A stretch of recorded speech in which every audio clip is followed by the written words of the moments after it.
Alrighty, and hello, good morning, good evening, good afternoon, good day, good night, wherever you may happen to be. It's me, Tad. I'm down in the basement. It's the office. And I am here after some long stretch of time to spend a little time with you before the Christmas holidays. Well, we're sort of in the Christmas holidays, but you understand generally what I mean. Before the Christmas and New Year thing sweeps down on us, in which case I will not be able to be around for the next couple of weeks. But then, hopefully, going to be doing some more of these as soon as I figure out what it is I'm going to read and how I'm going to read it and what I'm going to do.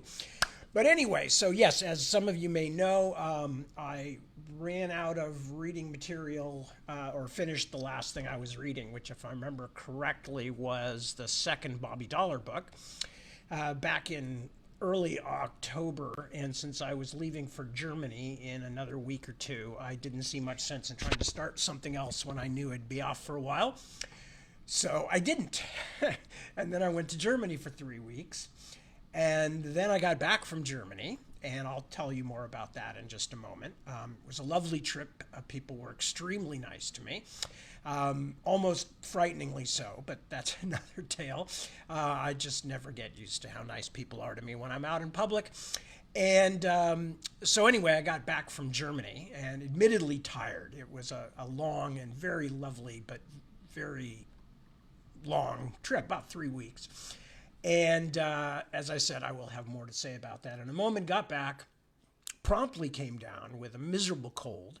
That was one of those things that I thought was going to be 2 or 3 days, and was kept getting back up and trying to go to work and realizing that my brain was just margarine. It was just nothing. There was no working brain there at all, which is an odd thing because I never normally think about different parts of the brain and different parts of the brain being affected, but experience has taught me that actually, yes, when you are sick, certain parts, or at least certain kinds of sickness, I'm sure. I've fortunately never had anything super, super long-term and really serious.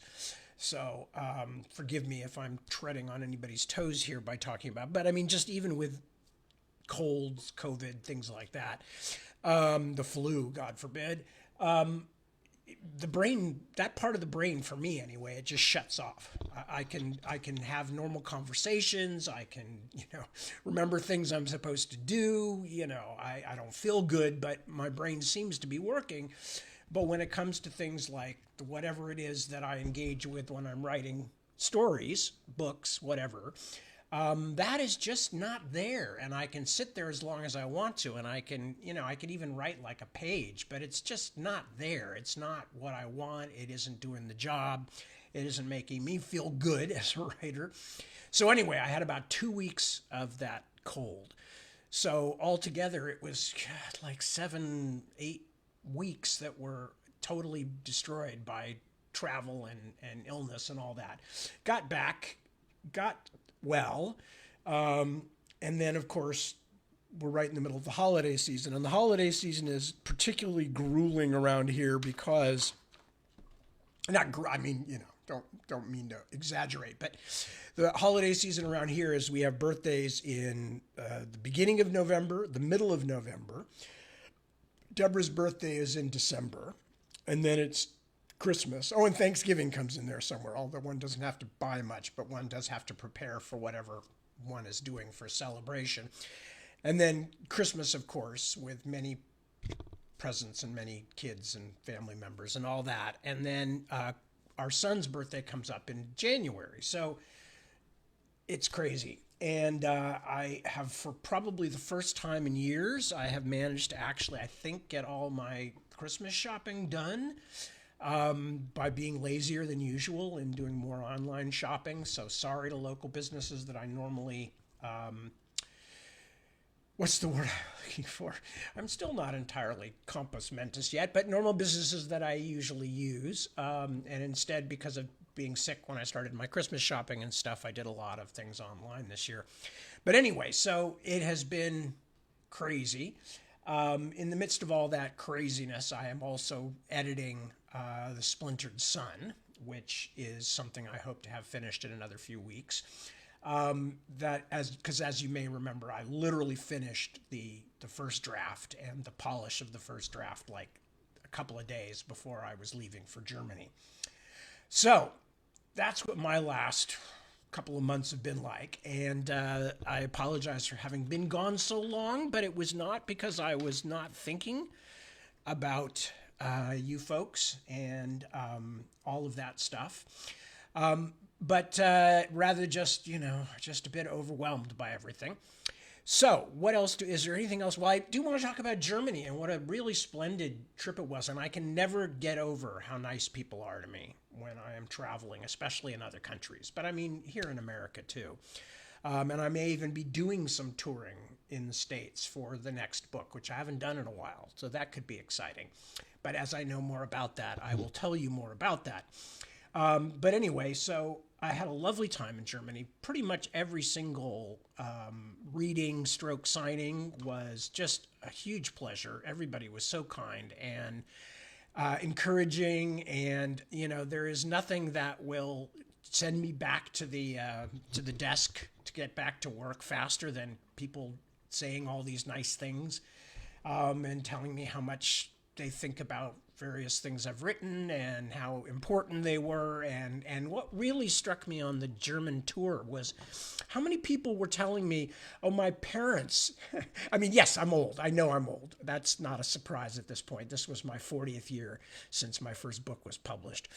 But it was amazing how many people told me, yeah, my parents turned me on to your work, and now I'm raising my kids. I think they're just about ready now. They're going to read Tail Chaser Song, or they're going to read The Dragonbone Chair or something like that. And I don't know, that's just because I'm very family oriented myself, that and reading was a huge part of my connection with especially my mom.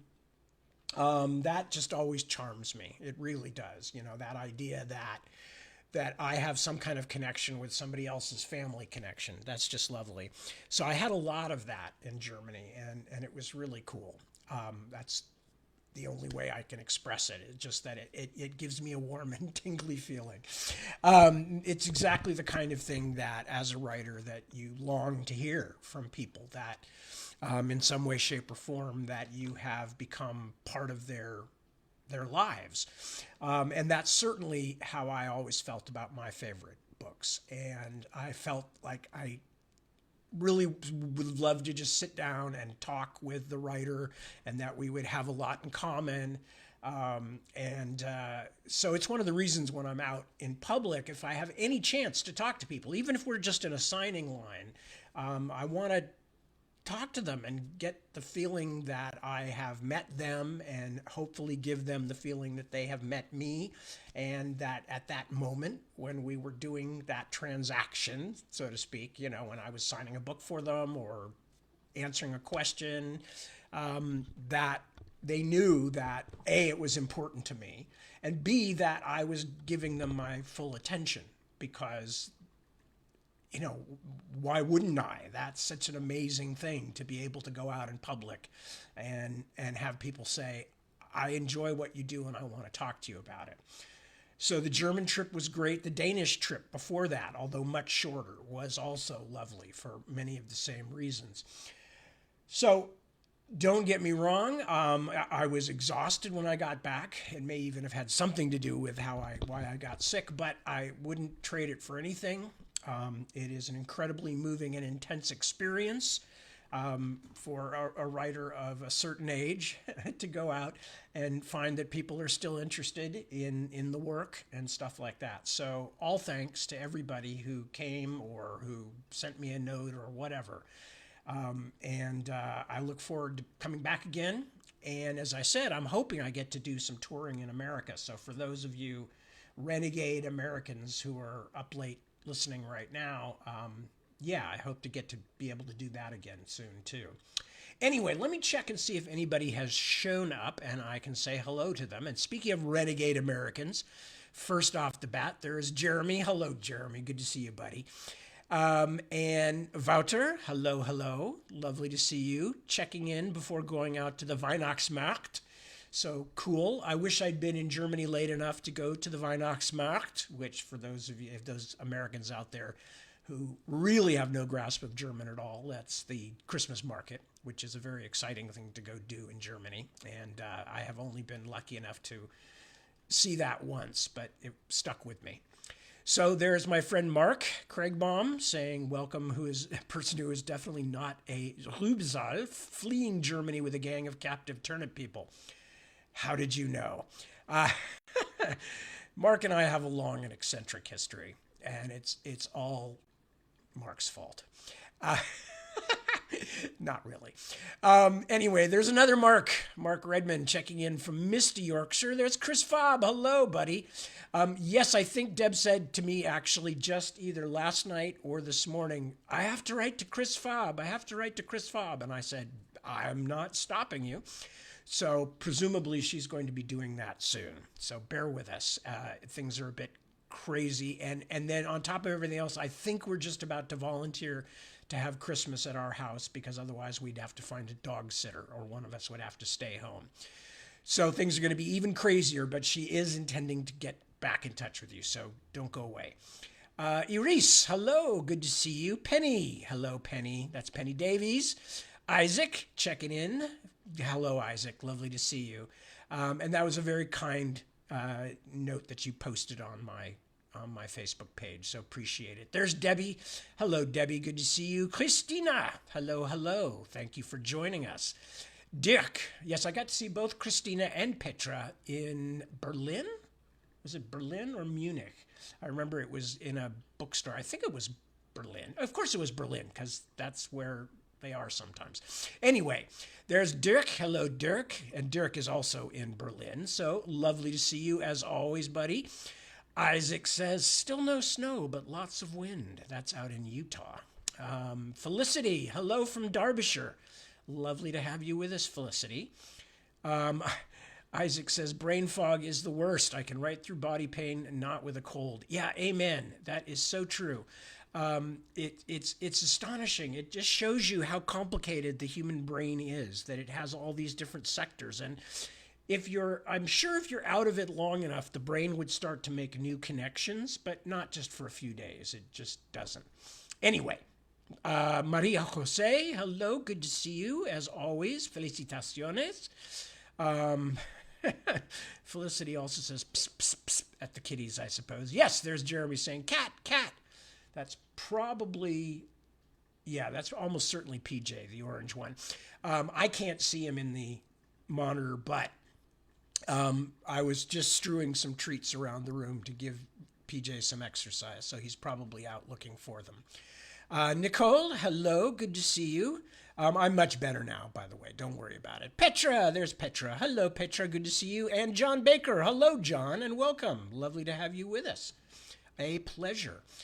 And I'm assuming you're the same John that I know from Facebook. And if so, it is a great pleasure to see you. So anyway, what I'm going to do tonight, I was originally going to go back and reread the God Rest Ye Merry Gentle Pig, which is my Bobby Dollar story. And much as I like it, and much as it is appropriate because it's a Christmas story, Ilva saying that, oh, and by the way, Ilva was a huge help. Ilva von Löhneisen. I always have trouble with Ilva's last name. Ilva von Löhneisen. Okay, anyway, Ilva, just forgive me. You know I love you. But I've always had difficulty. I've always had difficulty with lots of things, folks. I don't want to hide that fact. I have difficulty with all kinds of things. One of them is not babbling.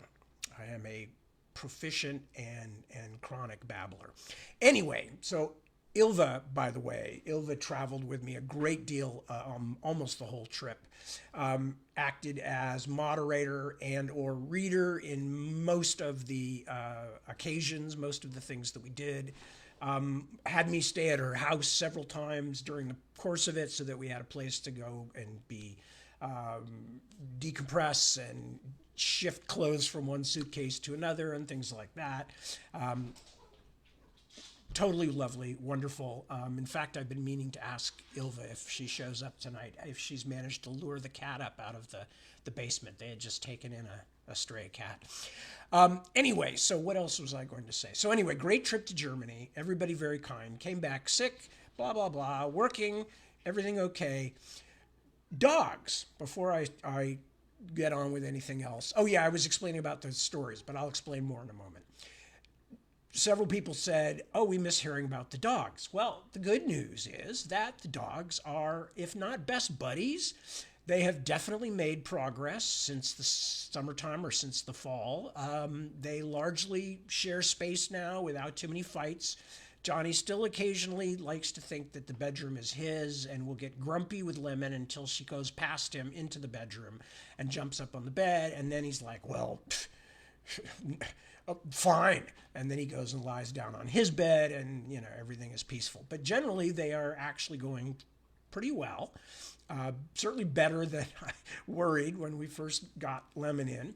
Lemon, because she has way too much energy, and Johnny absolutely, old dog Johnny does not want to deal with it. He is absolutely like, no, I am not going to play with you. When you come leaping at me, I am just going to walk away from you.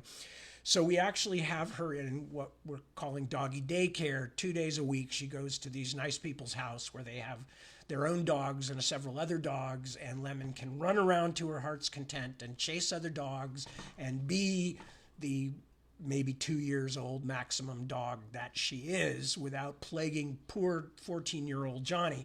But the sweet thing is when she comes in from this adventure in the outside world, he always runs up to sniff her. He's interested where she's been. He's, if not actually excited to have her back, he's definitely relieved that she's back and things are back to normal. Because dogs, as I have often said, are fundamentally conservative creatures. And once they get used to things, they don't want those things to change. And if those things do change, here I'm just adjusting my camera slightly. If things do change, they don't like that very much, unless they change and treats are included, and that will oftentimes help them to get over that hump. But anyway, so the TLDR on the dogs is doing pretty well, sharing space, sharing the house. Not best buddies, but not fighting either. And Lemon has learned that Johnny is not that interested in her games. And Johnny has learned that if he leaves her alone, she will not try to steal his stuff or his food, and that she respects him as an older growling dog and will give him the room he needs. So all things considered, they're doing pretty well. They're doing pretty well. So that's the dog update. Anything else? Family's fine. Deborah's fine. She's working on her fabric art all the time, except when the holidays force her to do something else, or the dogs force one of us to do something else, like shuttle them off to doggy daycare or whatever. And none of our kids have died lately, as far as I know. They don't check in with me every day. So the only one I know about for certain is the one who's living in the house right now, because I just saw her earlier. So can reasonably suspect that all of our young people are alive and well. And what else? I finished my Christmas shopping, but I have not yet purchased a tree.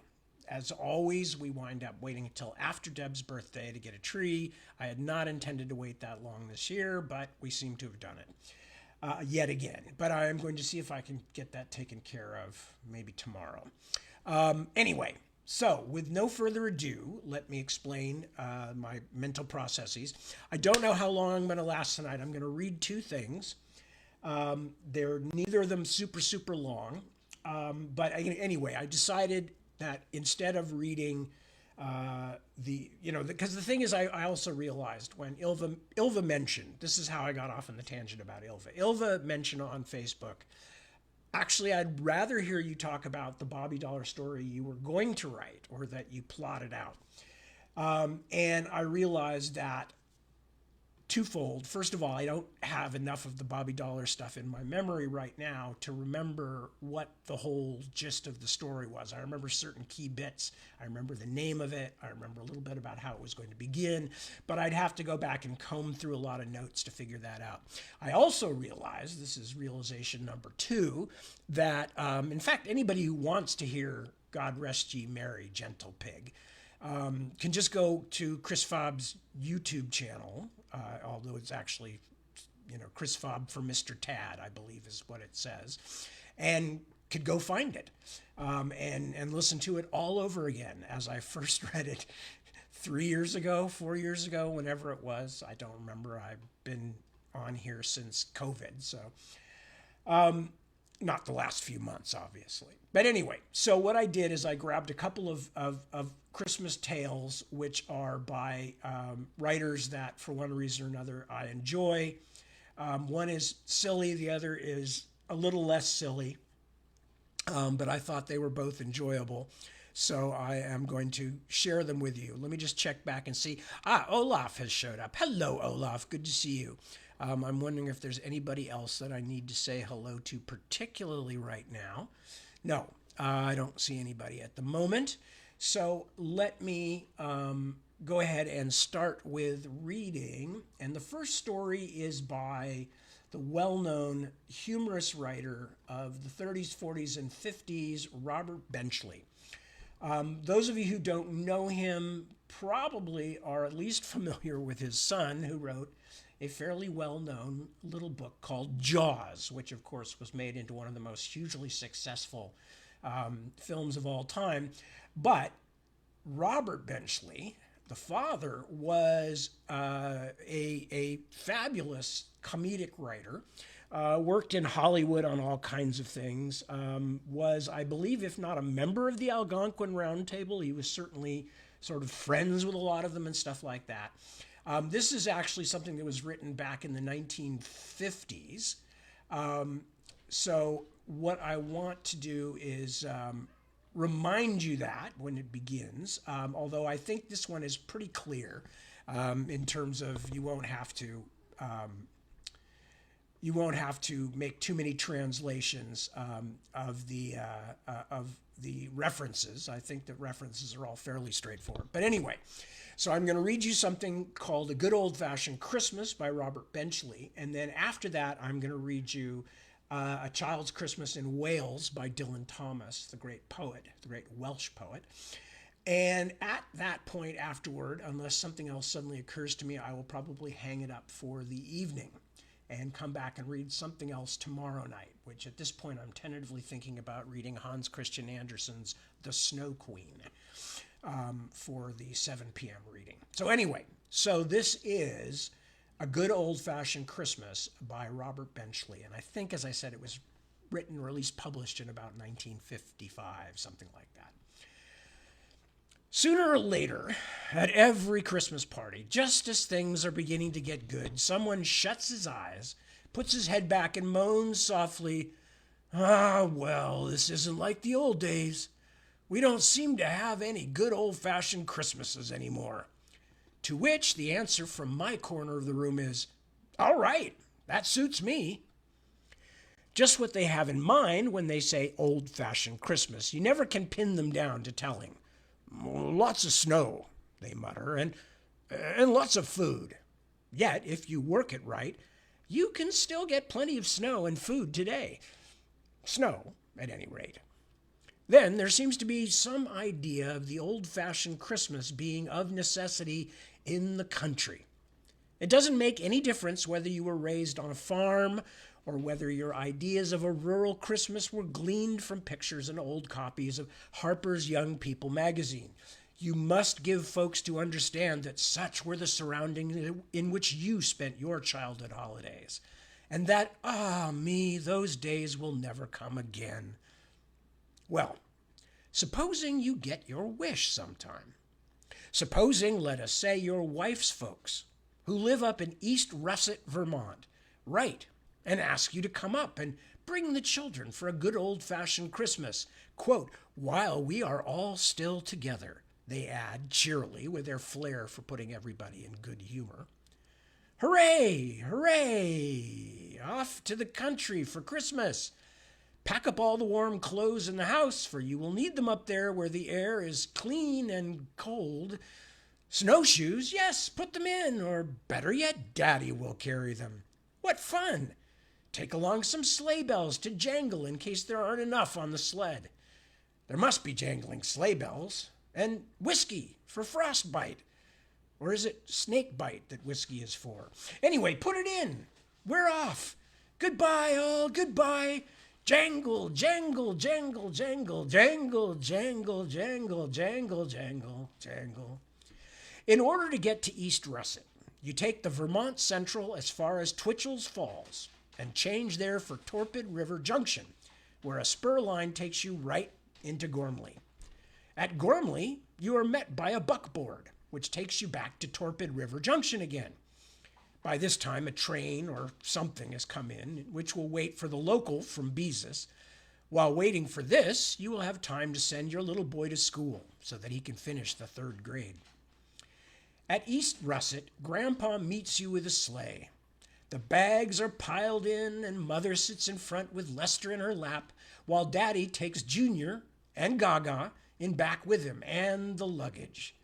Gid-ap, Esther girl. Esther girl gid-aps, and 2 suitcases fall out. Hi-ho! Out we get and pick them up, brushing the snow off and filling our cuffs with it as we do so. After all, there is nothing like snow for getting up one's cuffs. Good clean snow never hurt anyone, which is lucky, because after you've gone a mile or so, you discover that Gaga is missing. Never mind. She is a self-reliant little girl and will doubtless find her way to the farm by herself. Probably she will be there waiting for you when you arrive. The farm is situated on a hill, about 1,100 miles from the center of town, just before you get into Canada. If there is a breeze in winter, they get it. But what do they care for breezes, so long as they have the little Colonel oil heater in the front room to make everything cozy and warm within a radius of 4 inches. And the big open fireplace with the draft coming down it. Fun for everybody. You are just driving up to the farmhouse in the sleigh, with the entire right leg frozen where the lap robe has slipped. Grandma is waiting for you at the door, and you bustle in, all glowing with good cheer. Merry Christmas, Grandma! Lester is cross, and Junior is asleep and has to be dragged by the hand upstairs, bumping against each step all the way. It is so late that you decide you all might as well go to bed, especially as you learn that breakfast is at 4:30. It usually is at 4, but Christmas being a holiday, everyone sleeps late. As you reach the top of the stairs, you get into a current of cold air, which has something of the quality of the temperature in a nice, well-regulated crypt. This is the bedroom zone, and in it, the thermometer never tops the 0 mark from October 15th until the middle of May. Those rooms in which no one sleeps are used to store perishable vegetables in, and someone has to keep thumbing the tomatoes and pears every so often to prevent their getting so hard that they crack. The way to get undressed for bed in one of Grandpa's bedrooms is as follows. Starting from the foot of the stairs, where it's warm, run up 2 at a time to keep the circulation going as long as possible. Opening the bedroom door with one hand, tear down the curtains from the windows with the other, pick up the rugs from the floor, and snatch the spread from the top of the bureau. Pile all these on the bed, cover with the closet door, which you have wrenched from its hinges, and leap quickly underneath. It sometimes helps to put on a pair of rubber galoshes over your shoes. And even when you are in bed, you have no guarantee of going to sleep. Grandpa's mattresses seem to contain the overflow from the silo. Corn husks, baked potato skins, and long, stringy affairs which feel like pipe cleaners. On a cold night, snuggling down into these is about like snuggling down into a bed of damp pine cones out in the forest.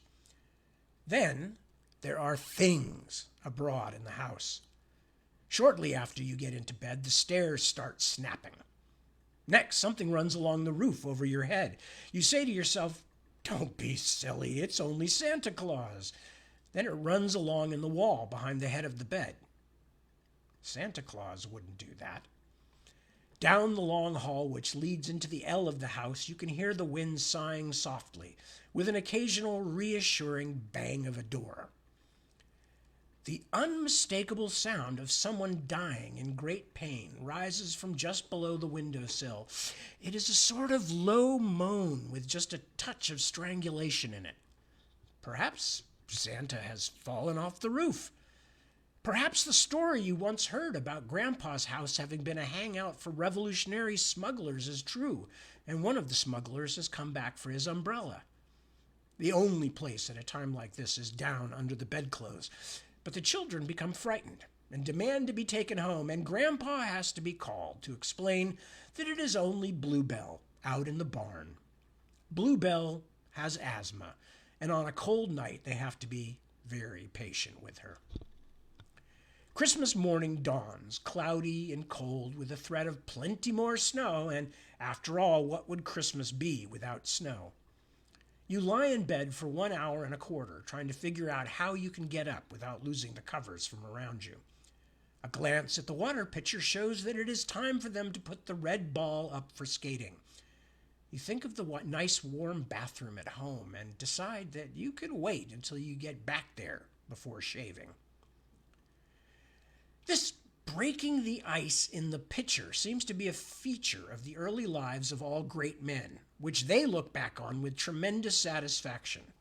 When I was a boy, I used to have to break the ice in the pitcher every morning before I could wash, is said with as much pride as one might say, when I was a boy, I stood at the head of my class.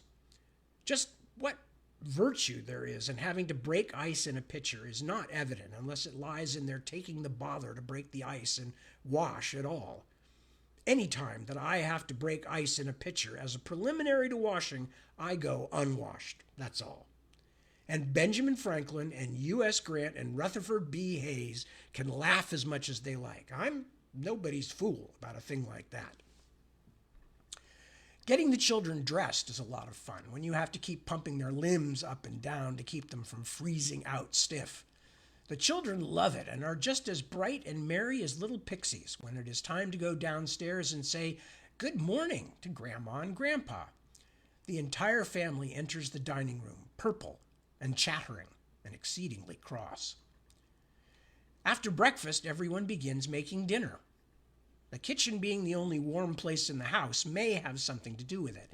But before long, there are so many potato peelings and turkey feathers and squash seeds and floating bits of pie crust in the kitchen that the women folks send you and the children off into the front part of the house to amuse yourselves and get out of the way. Then, what a jolly time you and the kiddies and Grandpa have together. You can either slide on the horsehair sofa or play The Wayside Chapel on the piano. The piano has scroll work on either side of the music rack with yellow silk showing through. Or look out the window and see 10 miles of dark gray snow. Perhaps you may even go out to the barn and look at the horses and cows, but really, as you walk down between the stalls, when you have seen one horse or one cow, you have seen them all. And besides, the cold in the barn has an added flavor of damp harness leather and musty carriage upholstery, which eats into your very marrow. Of course, there are presents to be distributed, but that takes on much the same aspect as the same ceremony in the new-fashioned Christmas. Except in the really old-fashioned Christmas, the presents weren't so tricky. Children got mostly mittens and shoes, with a sled thrown in sometimes for dissipation. Where a boy today is bored by 3 o'clock in the afternoon with his electric grain elevator and miniature pond with a real perch in it, the old-fashioned boy was lucky if he got a copy of Naval Battles of the War of 1812 and an orange. Now, this feature is often brought up in praise of the old way of doing things. I tell you, says Uncle Sipe, the children in my time never got such presents as you get today. And he seems proud of the fact, as if there were some virtue accruing to him for it. If the children of today can get electric grain elevators and tin automobiles for Christmas, why aren't they that much better off than their grandfathers who got only mittens? Learning the value of money, which seems to be the only argument of the Stan Patters, doesn't hold very much water as a Christmas slogan. The value of money can be learned in just about 5 minutes when the time comes, but Christmas is not the season. But to return to the farm, where you and the kiddies and Gramps are killing time, you can either bring in wood from the woodshed, or thaw out the pump, or read the books in the bookcase over the writing desk. Of the three, bringing in the wood will probably be the most fun, as you are likely to burn yourself thawing out the pump. And the list of reading matter on hand includes The Life and Deeds of General Grant, Our First Century, Andy's Trip to Portland, bound volumes of the Jersey Cattle Breeders' Gazette, and Diseases of the Horse. Then there are some old copies of Round the Lamp for the years 1850 to 1854 and some colored plates showing plans for the approaching World's Fair at Chicago. Thus the time passes in one round of gaiety after another until you are summoned to dinner. Here all cavilling must cease. The dinner lives up to the advertising. If an old-fashioned Christmas could consist entirely of dinner without the old-fashioned bedrooms, the old-fashioned pitcher, and the old-fashioned entertainments, we professional pessimists wouldn't have a turkey leg left to stand on. But, as has been pointed out, it is possible to get a good dinner without going up to East Russet, Vermont. Or, if it isn't, then our civilization has been a failure. And the dinner only makes the aftermath seem worse. According to an old custom of the human race, everyone overeats. Deliberately, and with considerable gusto, you sit at the table and say pleasantly, "My, but I won't be able to walk after this. Just a little more of the dark meat, please, Grandpa. Just a dab of stuffing. Oh, dear, that's too much." You haven't the excuse of the drunkard who becomes oblivious to his excesses after several drinks. You know what you're doing, and yet you make light of it and even laugh about it as long as you can laugh without splitting out a seam. And then you sit and moan. If you were having a good new-fashioned Christmas, you could go out to the movies or take a walk or a ride, but to be really old-fashioned, you must stick close to the house. For in the old days, there were no movies and no automobiles, and if you wanted to take a walk, you had to have a hired man to go ahead of you with a snow shovel and make a tunnel. There are probably plenty of things to do in the country today, and just as many automobiles and electric lights as there are in the city, but you can't call Christmas with all those improvements an old-fashioned Christmas. That's cheating. If you are going through with the thing right, you have got to retire to the sitting room after dinner and sit. Of course, you can go out and play in the snow if you want to, but you know as well as I do that this playing in the snow is all right when you were small, but a bit trying on anyone over 30. And anyway, it always began to snow along about 3 in the afternoon, an old-fashioned Christmas day with a cheery old leaden sky overhead and a jolly old gale sweeping around the corners of the house. No, you simply must sit indoors, in front of a fire if you insist, but nevertheless with nothing much to do. The children are sleepy and snarling. Grandpa is just sleepy. Someone tries to start the conversation, but everyone else is too gorged with food to be able to move the lower jaw sufficiently to articulate. It develops that the family is in possession of the loudest ticking clock in the world, and along about 4 o'clock it begins to break its own record. A stenographic report of the proceedings would read as follows. I'm sleepy. I shouldn't have eaten so much. Tick, tock, tick, tock, tick, tock. It seems just like Sunday, doesn't it? Look at Grandpa. He's asleep. Here, Junior, don't plague Grandpa. Let him sleep. Tick, tock, tick, tock, tick, tock. Junior, let Grandpa alone. Do you want Mama to take you upstairs? Tick, tock, tick, tock. Louder and louder the clock ticks until something snaps in your brain and you give a sudden leap into the air with a scream, finally descending to strangle each of the family in turn and Grandpa as he sleeps. Then, as you feel your end is near, all the warm things you have ever known come back to you in a flash. You remember the hot Sunday subway to Coney Island, your trip to Mexico, the bullfighters of Spain. You dash out into the snowdrifts and plunge along until you sink, exhausted. Only the fact that this article ends here keeps you from freezing to death with an obituary the next day reading, "Died suddenly at East Russet, Vermont, of an old-fashioned Christmas."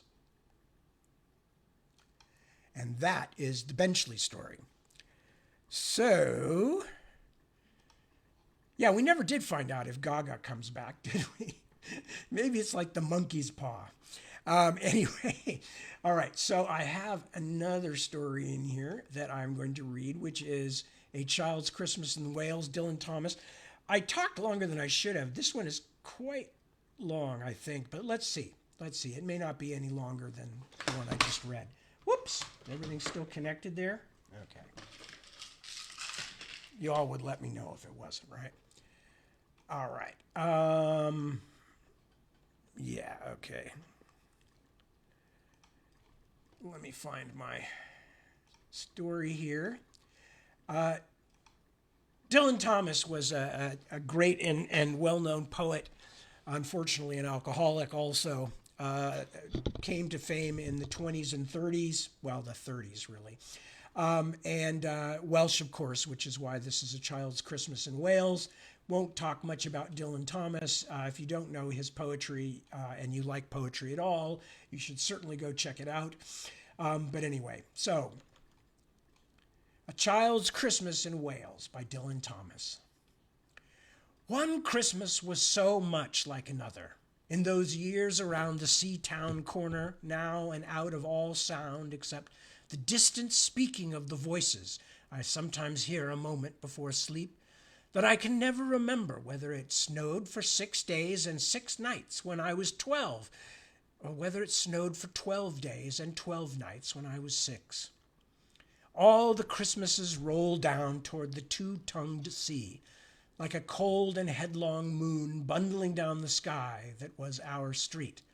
And they stop at the rim of the ice-edged, fish-freezing waves, and I plunge my hands in the snow and bring out whatever I can find. In goes my hand into that wool-white, bell-tongued ball of holidays resting at the rim of the carol-singing sea, and out come Mrs. Prothero and the firemen. It was on the afternoon of the Christmas Eve, and I was in Mrs. Prothero's garden waiting for cats with her son, Jim. It was snowing. It was always snowing at Christmas. December, in my memory, is white as Lapland, though there were no reindeers. But there were cats, patient, cold and callous. Our hands wrapped in socks, we waited to snowball the cats. Sleek and long as jaguars, and horrible-whiskered, spitting and snarling, they would slink and sidle over the white back garden walls, and the lynx-eyed hunters, Jim and I, fur-capped and moccasined trappers from Hudson Bay off Mumbles Road, would hurl our deadly snowballs at the green of their eyes. The wise cats never appeared. We were so still, Eskimo-footed Arctic marksmen in the muffling silence of the eternal snows, eternal ever since Wednesday, that we never heard Mrs. Prothero's first cry from her igloo at the bottom of the garden. Or, if we heard it at all, it was, to us, like the far-off challenge of our enemy and prey, the neighbor's polar cat. But soon the voice grew louder. "Fire!" cried Mrs. Prothero, and she beat the dinner gong. And we ran down the garden, with the snowballs in our arms, toward the house. And smoke, indeed, was pouring out of the dining room, and the gong was bombulating, and Mrs. Prothero was announcing ruin like a town crier in Pompeii. This was better than all the cats in Wales, standing on the wall in a row. We bounded into the house, laden with snowballs, and stopped at the open door of the smoke-filled room. Something was burning, all right. Perhaps it was Mr. Prothero, who always slept there after midday dinner with a newspaper over his face. But he was standing in the middle of the room, saying, "A fine Christmas," and smacking at the smoke with a slipper. "Call the fire brigade," cried Mrs. Prothero as she beat the gong. "There won't be there," said Mr. Prothero. "It's Christmas." There was no fire to be seen, only clouds of smoke, and Mr. Prothero standing in the middle of them, waving his slipper as though he were conducting. "Do something," he said, and we threw all our snowballs into the smoke. I think we missed Mr. Prothero, and ran out of the house to the telephone box. "Let's call the police as well," Jim said, "and the ambulance. And Ernie Jenkins, he likes fires." But we only called the fire brigade. And soon the fire engine came, and 3 tall men in helmets brought a hose into the house, and Mr. Prothero got out just in time before they turned it on. Nobody could have had a noisier Christmas Eve. And when the firemen turned off the hose and were standing in the wet, smoky room, Jim's aunt, Miss Prothero, came downstairs and peered in at them. Jim and I waited very quietly to hear what she would say to them. She said the right thing, always. She looked at the 3 tall firemen in their shining helmets, standing among the smoke and cinders and dissolving snowballs, and she said, "Would you like anything to read?"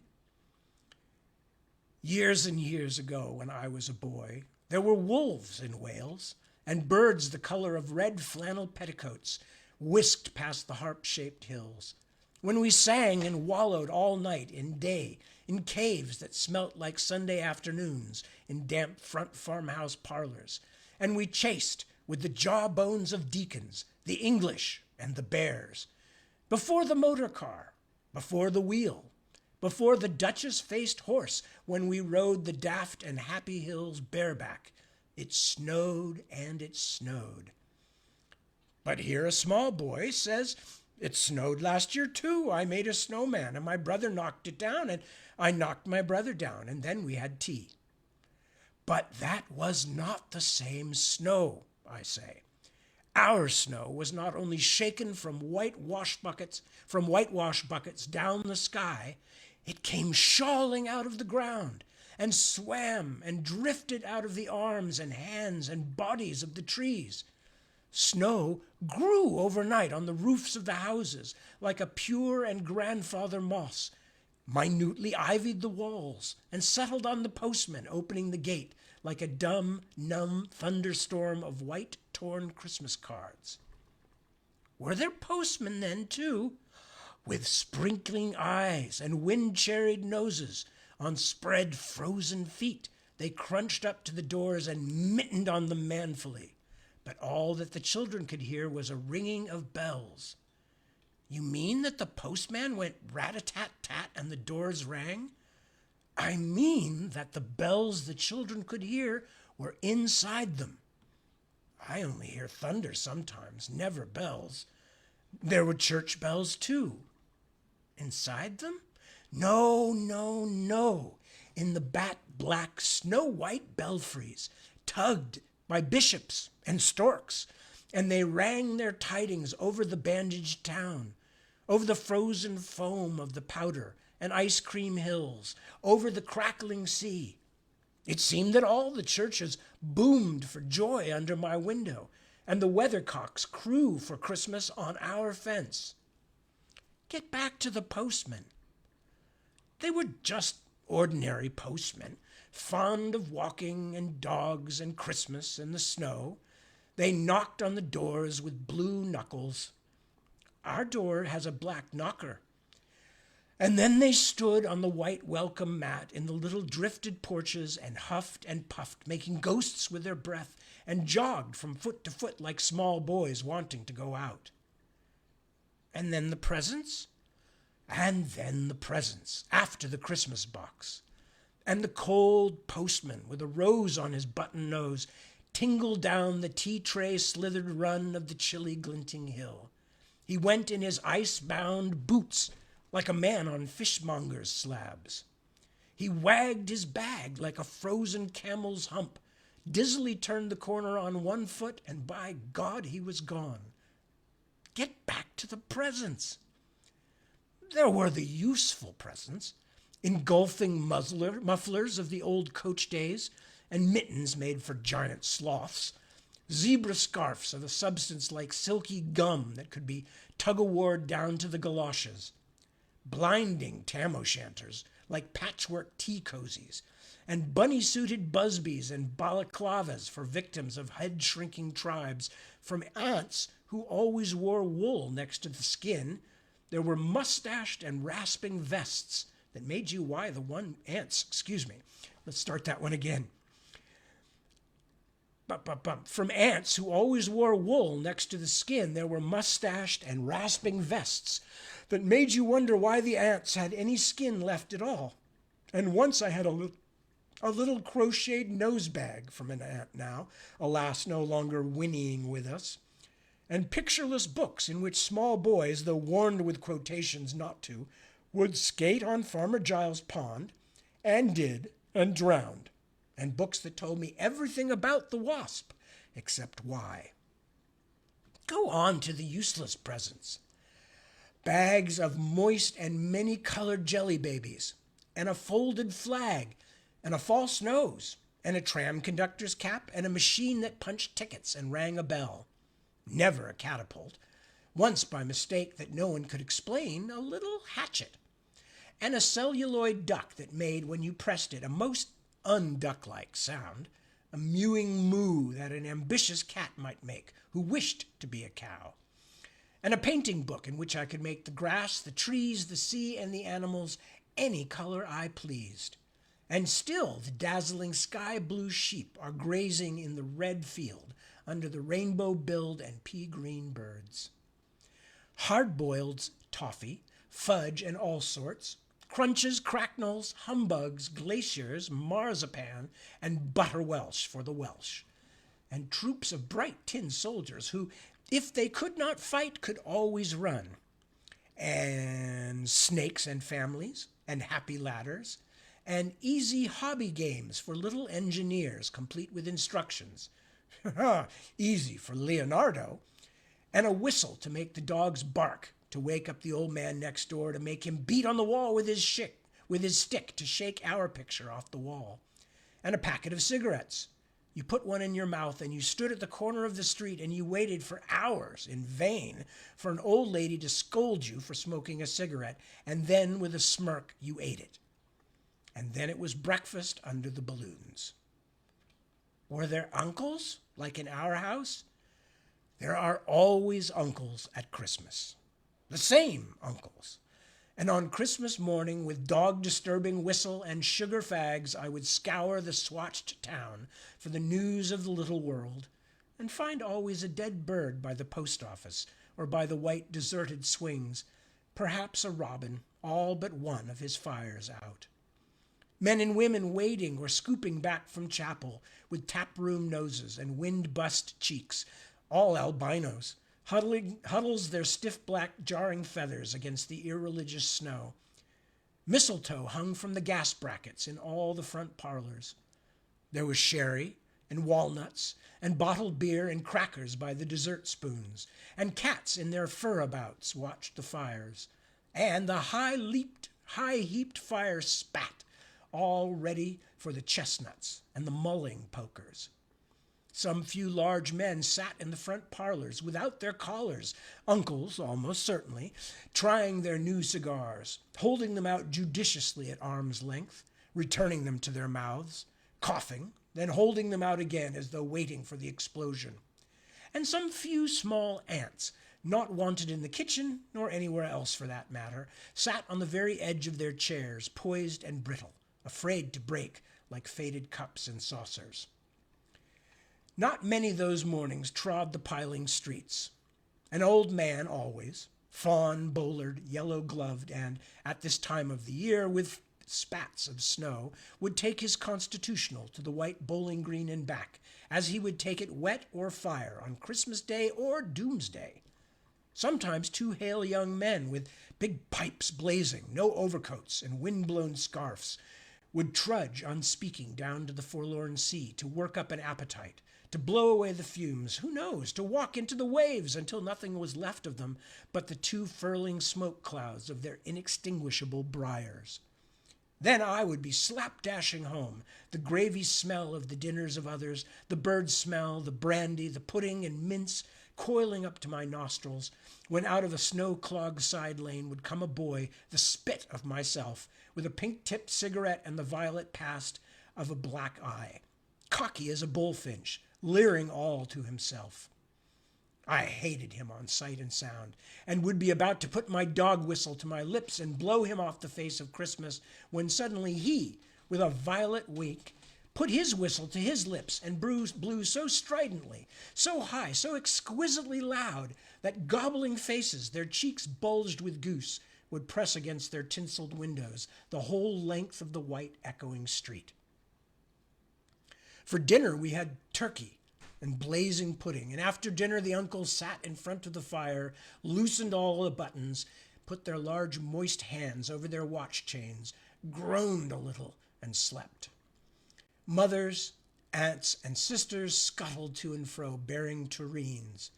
Auntie Bessie, who had already been frightened twice by a clockwork mouse, whimpered at the sideboard and had some elderberry wine. The dog was sick. Auntie Dosey had to have 3 aspirins, but Auntie Hannah, who liked port, stood in the middle of the snowbound backyard singing like a big-bosomed thrush.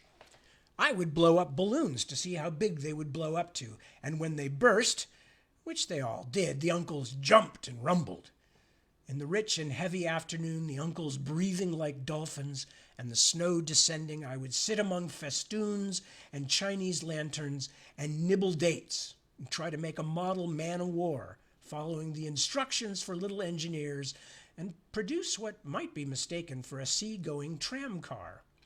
Or I would go out, my bright new boots squeaking, into the white world on the seaward hill to call on Jim and Dan and Jack and to pad through the still streets, leaving huge footprints on the hidden pavements. I bet people will think there's been hippos. What would you do if you saw a hippo coming down our street? I'd go like this, bang! I'd throw him over the railings and roll him down the hill, and then I'd tickle him under the ear and he'd wag his tail. What would you do if you saw 2 hippos? Iron-flanked and bellowing he-hippos clanked and battered through the scudding snow toward us as we passed Mr. Daniel's house. Let's post Mr. Daniel a snowball through his letterbox. Let's write things in the snow. Let's write, Mr. Daniel looks like a spaniel all over his lawn. Or we walked on the white shore. Can the fishes see it's snowing? The silent, one-clouded heavens drifted on to the sea. Now we were snow-blind travelers lost on the north hills, and vast dew-lapped dogs with flasks round their necks ambled and shambled up to us, baying, Excelsior! We returned home through the poor streets where only a few children fumbled with bare red fingers in the wheel-rutted snow, and cat-called after us, their voices fading away as we trudged uphill, into the cries of the dock birds and the hooting of ships out in the whirling bay. And then, at tea, the recovered uncles would be jolly, and the ice cake loomed in the center of the table like a marble grave. Auntie Hannah laced her tea with rum because it was only once a year. Bring out the tall tales now that we told by the fire as gaslight bubbled like a diver. Ghosts hooed like owls in the long nights when I dared not look over my shoulder. Animals lurked in the cubbyhole under the stairs, and the gas meter ticked. And I remember that we went singing carols once when there wasn't the shaving of a moon to light the flying streets. At the end of a long road was a drive that led to a large house, and we stumbled up in the darkness of the drive that night, each one of us afraid, each one holding a stone in his hand in case, and all of us too brave to say a word. The wind through the trees made noises as of old and unpleasant, and maybe web-footed men wheezing in caves. We reached the black bulk of the house. What shall we give them? Hark the herald? No, Jack said. Good King Wenceslas. I'll count 3. 1, 2, 3, and we began to sing, our voices high and seemingly distant in the snow-felted darkness round the house that was occupied by nobody we knew. We stood close together near the dark door. Good King Wenceslas looked out on the feast of Stephen, and then a small, dry voice, like the voice of someone who has not spoken for a long time, joined our singing. A small, dry, eggshell voice from the other side of the door. a small, dry voice through the keyhole. And when we stopped running, we were outside our house. The front room was lovely. Balloons floated under the hot water bottle gulping gas. Everything was good again and shone over the town. Perhaps it was a ghost, Jim said. Perhaps it was trolls, Dan said, who was always reading. Let's go in and see if there's any jelly left, Jack said, and we did that. Always on Christmas night, there was music. An uncle played the fiddle, a cousin sang Cherry Ripe, and another uncle sang Drake's Drum. It was very warm in the little house. Auntie Hannah, who had got on to the parsnip wine, sang a song about bleeding hearts and death, and then another in which she said her heart was like a bird's nest. And then everybody laughed again, and then I went to bed. Looking through my bedroom window, out into the moonlight and the unending smoke-colored snow, I could see the lights in the windows of all the other houses on our hill and hear the music rising from them up the long, steady falling night. I turned the gas down. I got into bed. I said some words to the close and holy darkness, and then I slept. Ooh, good timing. And that is the end of A Child's Christmas in Wales by Dylan Thomas. And previously we read Robert Benchley. And with that, I am done for this evening, and I will let you go. Oh, another cat sighting. He's still out looking for the treats. And it's not even Christmas. Anyway, with that, I am going to hang it up for tonight. I will be back at 7 p.m. tomorrow. I will be reading something different, maybe The Snow Queen. But until that time, I hope you all take good care of yourselves. Be good to yourselves. That's, as always, is the first step. Take care of yourself. Take care of your family and friends and loved ones of every stripe. And be good. Be good to yourself. Be good to others, especially this time of the year, especially when it's cold and for a lot of people it's sad. Bear in mind that even a kind word or a couple of bucks from you could help somebody out, or, depending on where you are, a couple of euros or a couple of pounds or whatever. And with that, I say, if I don't see you before then, have a wonderful holiday. If you celebrate Christmas, Merry Christmas or Happy Christmas to you. Frohe Weihnachten. And Joyeux Noël and anything else that you celebrate. Feliz Navidad. Claro. And yeah, that's basically it. And as I said, if I don't see you, have a lovely Christmas and a Happy New Year. And I will be back, besides tomorrow night, I will be back sometime probably soon after New Year. So take care. Good to see you all. Thank you for joining me. Peace.